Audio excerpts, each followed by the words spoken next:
आज के दिन यानी 13 मार्च को सब डिस्ट्रिक्ट बिलावर के लाखड़ी पंचायत में एक किसानों का मेला हुआ, जिसमें किसानों को इस बात की जानकारी दी गई कि किस तरीके से वो बेहतरीन खेती कर सकते हैं। इस मौके पर chief agriculture officer Shri Vijay Kumar Sharma DDC chairman के साथ साथ पंच सरपंच भी मौजूद रहे।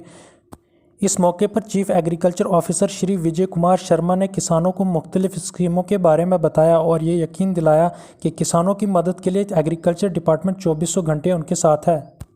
आइए नज़र डालते हैं बिलावर से हमारे सीनियर रिपोर्टर मोहम्मद रफ़ीक जी की इस खास रिपोर्ट पर। वॉइस ऑफ पीपल चैनल में आपका हार्दिक स्वागत। आज हमारे साथ चीफ एग्रीकल्चर श्री विजय कुमार शर्मा जी हमारे साथ मौजूद हैं और आज हम आपको ये बताना चाहेंगे कि यहाँ लाखड़ी पंचायत में जो है किसान मेला का आयोजन हुआ और जिसमें स्टॉल वगैरह भी लगाए गए महकमा की तरफ से। और चीफ एग्रीकल्चर साहब से हम ये जानना चाहेंगे कि इस मेले का जो ख़ास मकसद था वो क्या था। सबसे पहले ये कहूँगा कि ये जो मेले अवेयरनेस कैंपेन है हमारा, जो हमने डिस्ट्रिक्ट में खासकर लेंथ एंड ब्रेड्थ डिस्ट्रिक्ट की, क्योंकि आप जानते हैं कि ये डिस्ट्रिक्ट बहुत बड़ा है जिसमें बनी, मशेडी, बिलावर, बसोली, कठुआ, कंडी बेल्ट, टेम्परेट बेल्ट, सब ट्रॉपिकल बेल्ट, ये सारी इसमें है। जी। ये आपस में एक किस्म का स्टेट की तरह ये डिस्ट्रिक्ट है जिसमें हर तरह की क्लाइमेट है और पहाड़ी एरिया काफ़ी है इसमें। तो हम चाहते हैं कि जो नई स्कीम्स लॉन्च की जा रही हैं अंडर आत्मनिर्भर भारत और सेंट्रल सेक्टर स्कीम्स हैं, उनकी अवेयरनेस फार्मर्स में हो। और जहाँ तक कि इस मेले का जो मेन जो थीम था, एक हमारी स्कीम है NMSA, national mission on sustainable agriculture, जी कि जे एग्रीकल्चर को सस्टेन कैसे किया जाए। एग्रीकल्चर जो है जैसे केमिकल फर्टिलाइजेशन से होता है, ऑर्गेनिक फार्मिंग होती है, तो इससे लोगों को जागरूक करना कि हम अपनी जो मिट्टी है, अपनी जो मृदा है जिसको हम बोलते हैं, जो शक्ति है, जी। इसको कैसे मेंटेन करें कि जनरेशन से जनरेशन तक ये चलता रहे।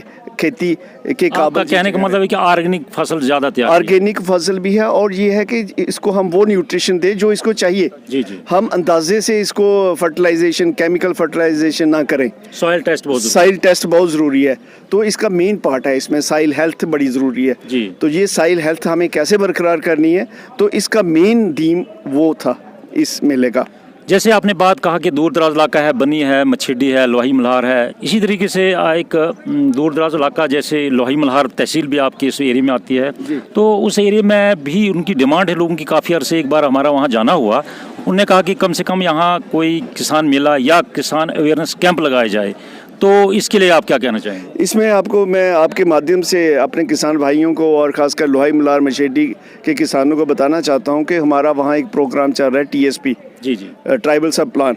तो उसमें हम रिसेंटली एक और वहाँ एक PMKSY प्रधानमंत्री कृषि सिंचाई योजना के अंतर्गत एक बड़ा कैंप करने जा रहे हैं, 2 दिन का कैंप करने जा रहे हैं मशेडी में, जो 20 तारीख को करने जा रहे हैं। उसमें हम किसानों को TSP में जो मशीनरी है वो देंगे, जो हिल स्पेसिफिक मशीनरी है वो किसानों को देने जा रहे हैं और वो जो भी वहाँ ट्राइबल पॉपुलेशन है उसको देने जा रहे हैं।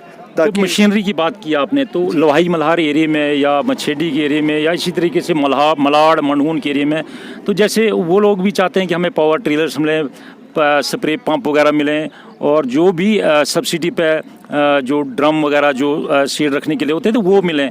वो बहुत कम तरह से उनको जैसे चैप कटर वगैरह मिलते हैं, तो इसके लिए भी कोई आप प्रयास कर रहे हैं कि तो मैं इसी बहाने आपको इनवाइट करता हूं कि आप 20 तारीख उस मेले में आए। उसमें हम चैप कटर फार्मर्स को देने जा रहे हैं। मेला कहाँ लग रहा है? ये मशेडी में लग रहा है। लोही मल्हार जो हमने सेंट्रल प्लेस देखा हुआ है, तो वहाँ क्योंकि बस वगैरह जाती है अच्छी तरह से, तो हम वहाँ लगाने जा रहे हैं और वहाँ हमारे डिस्ट्रिक्ट डेवलपमेंट कमिश्नर भी आने वाले हैं, उनको भी हमने रिक्वेस्ट की हुई है। तो हम वहाँ जैसे चैप कटर की बात कर रहे हैं, हम वहाँ चैप कटर देने जा रहे हैं फार्मर्स को, और वो नॉमिनल प्राइस पे होगा, ऑलमोस्ट फ्री ऑफ कास्ट पे होगा। ऐसे ही जैसे आपने पावर टिलर की बात की, पावर टिलर भी देने जा रहे हैं। लोगों को मशरूम कल्टीवेशन की तरफ ले जाने के लिए कुछ हम मशरूम शेड्स भी देने जा रहे हैं, तो उसमें कुछ साइल कंजर्वेशन वर्क्स भी कर रहे हैं, कोई तालाब भी बना रहे हैं। तो एक स्पेसिफिक एरिया स्पेसिफिक हमने एक प्लान बनाया हुआ है जो इसी साल हमने शुरू किया हुआ है और हमारे पास फंडिंग आई हुई है कोई 14 लाख रुपया, तो वो हम वहाँ फार्मर्स के हित में खर्चने जा रहे हैं। फार्मर्स को टूर पे ले जाते हैं, तो हिल एरिया का भी आपको कोई वो होता है किसान जो टूर पे जाता है? हाँ, फार्मर्स के जो हमारा एक स्कीम है आत्मा जिसको बोलते हैं, एग्रीकल्चर टेक्नोलॉजी मैनेजमेंट एजेंसी, उसमें मोस्टली जो प्रोग्राम्स रहते हैं फार्मर्स की ट्रेनिंग के होते हैं, एक्सपोजर विजिट्स होते हैं, इनसाइड द स्टेट होते हैं, आउटसाइड द स्टेट होते हैं, विद इन द स्टेट होते हैं, लाइक दैट। तो हम फार्मर्स को वहाँ ले जाते हैं बाहर वैसी क्लाइमेट में जहाँ अच्छी टेक्नोलॉजी डेवलप्ड है, सेंटर ऑफ एक्सीलेंस है, तो हम ले जाते हैं फार्मर्स को ताकि उनको रूबरू करें, वो देखें, क्योंकि जैसा आप जानते हैं देख के आदमी ज़्यादा सीखता है।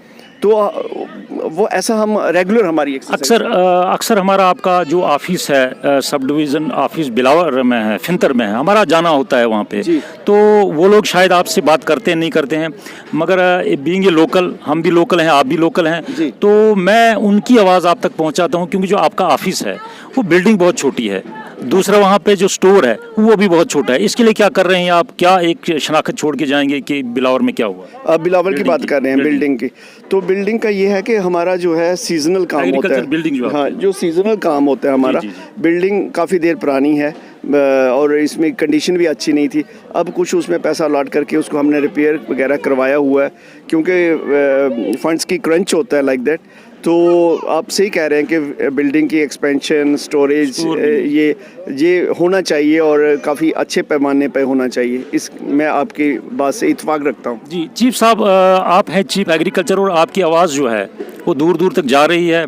तो हमारा एक बार जो जाना हुआ आपके बनहोड़ के एरिया में है, आपका भड्डू का इलाका है, जैसे लोअर भड्डू है, डडवाड़ा है, किशनपुर, बिलावर है, तो एक बहुत बड़ी समस्या चलती आ रही है। किसान यहाँ पे काम कर रहा है, एग्रीकल्चर का बहुत परिवार है आपके पास, अच्छा काम कर रहे हैं, ऐसी बात नहीं है, मगर किसान जो है खेती करना छोड़ गए हैं। उसकी वजह यह है कि बंदर जो हैं वो लातादाद हो गए हैं और बंदरों की वजह से जो है किसान बड़ा परेशान है, फसल छोड़ता नहीं है। इसलिए बंदरों के लिए आप क्या करना चाहिए? क्योंकि काफ़ी करोड़ों की तादाद में एग्रीकल्चर जो है किसान पर खर्च कर रहा है, मगर जब बात वहीं आती है बंदर की, वो सब सफाया करता है। इसके लिए आप क्या करना चाहेंगे? इसमें आपको मैं बताऊं कि ये जो बंदर की मेनास है ये एक बड़ा सीरियस मेनास है और इसके मैं इत्तेफाक रखता हूं कि फार्मर्स जो फार्मिंग खासकर वेजिटेबल कल्टीवेशन जो अर्बन एरिया में भी होती थी, जैसे भड्डू में हर एक आदमी अपनी सब्जी खुद उगाता था, वो छोड़ दी है क्योंकि बंदर होने नहीं देते।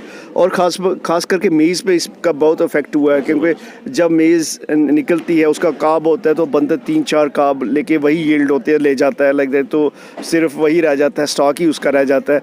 तो ये एक बहुत सीरियस मेनास है और इस मेनास से सिर्फ हम ही जूझ नहीं रहे हैं, हमारे एडजाइनिंग स्टेट हिमाचल वो भी जूझ रहा है, काफ़ी स्टेट्स में ये प्रॉब्लम है। लेकिन वाइल्ड लाइफ जो एक्ट है उसमें, क्योंकि ये फॉरेस्ट का उसमें आता है इसका कंट्रोल, ये वाइल्ड एनिमल है, तो इसके लिए कुछ तरीके हम अपना रहे हैं, कुछ टेस्ट भी कर रहे हैं। कि अभी लेटेस्ट एक कैंप हुआ तो हमने वहाँ एक कैनन गन ली थी जिसके बंदर को डराया जा सकता है, और एक सोलर फेंसिंग है जिसकी वजह से उसको लो वोल्टेज का करंट लगता है और वो नहीं आता है। तो ऐसी स्कीम्स हैं, लेकिन अभी तक इसमें काफ़ी काम करना बकाया है। चीफ साहब, हमारा कुछ टूर गया था ट्रेनिंग पे हमारा हिमाचल प्रदेश मंडी डिस्ट्रिक्ट में, और जो पालमपुर एरिया है, तो वहाँ पे एक सिस्टम चलाया है, गवर्नमेंट की तरफ से चला है ये किसान को बचाने के लिए कि बंदर के लिए जो लंगूर है वो एक जगह पे पाला गया है, जैसे पालमपुर में।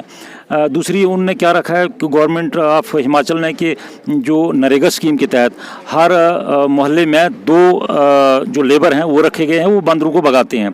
तीसरा उनने रखा है कि भाई ये जो नसबंदी, बंदरों की नसबंदी शुरू होगी वहाँ से।